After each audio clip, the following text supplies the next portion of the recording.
Hi everyone, and welcome to Shukin Science.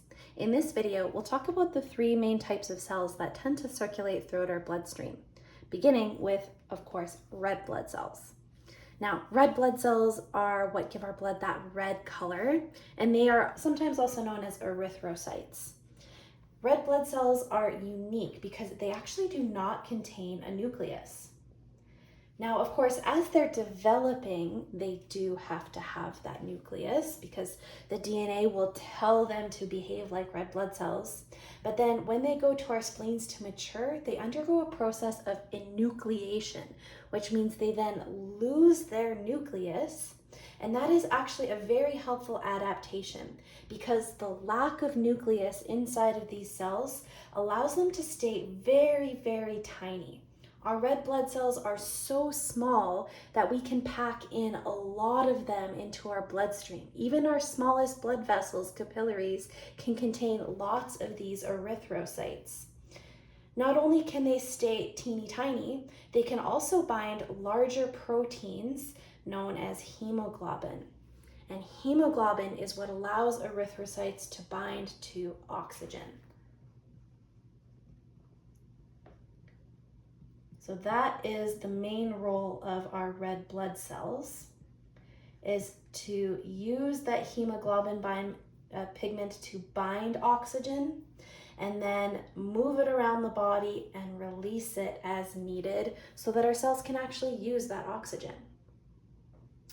Red blood cells aren't the only cells found in our bloodstream though. You'll also find these little platelets circulating, and I haven't really drawn them to scale. To be honest, they are even smaller than the red blood cells, but they do have one thing in common, and that is that they are also enucleated.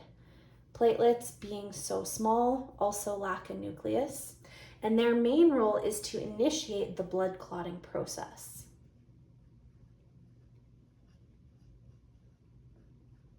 So the platelets themselves don't form blood clots, but let's say you have an injury, so you have a little cut on your finger and you don't want to bleed out.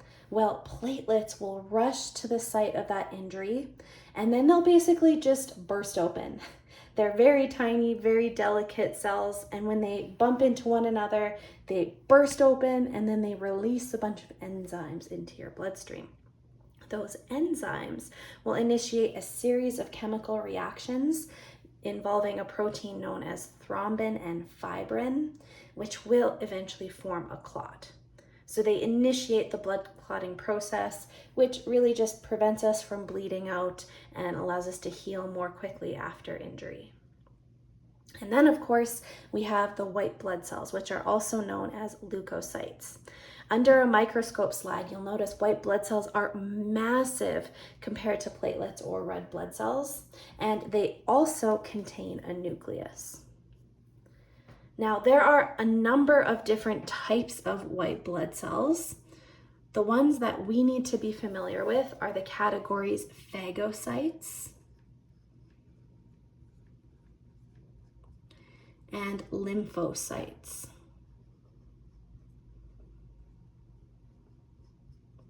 So phagocytes are types of white blood cells that are non-specific. And that includes macrophages, monocytes, and neutrophils. But basically, any phagocyte just circulates throughout our bloodstream and destroys pathogens. They aren't able to identify pathogens.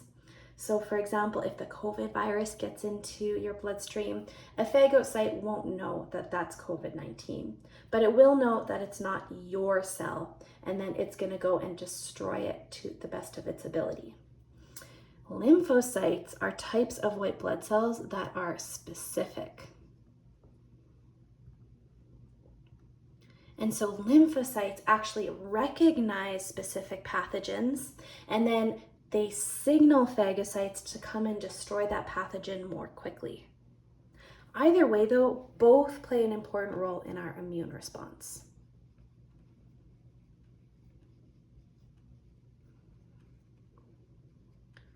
Phagocytes are involved in our second line of defense, whereas lymphocytes are involved in our third line of defense, or antibody-mediated immunity.